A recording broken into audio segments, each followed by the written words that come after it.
Okay, I'm almost at Caitlin. Kimmy, and...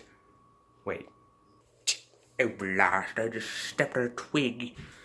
Who are you? I've come to murder you. Look! It's a dog. Oh, what an adorable little dog. You're kidding, right? It's a cat. Would you please mind, sweetie? I came from a mental asylum. So for me, all cats look like dogs. Everything looks like dogs. What an adorable little doggy doggy doo. What an adorable little canine. Doggy doggy doggy. Okay then, that's weird. Hi, Kimmy. Hi.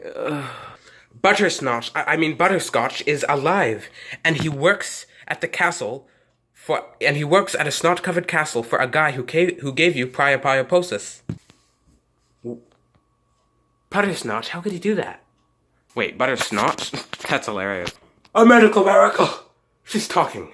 Are you alive? Speaking of which, this Snotzat guy just sent someone after me to murder him, but he got distracted by a dog, and, I got away safely, without a scratch. Oh, great job!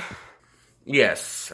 Oh, but now, Buttersnotch is in risk of being killed because he told me the secret. Oh. No, poor Buttersnotch! I didn't even get to see him, but I don't care if he dies. Mom! Well, I'm going to make sure that doesn't happen. Bye, I guess. Pew.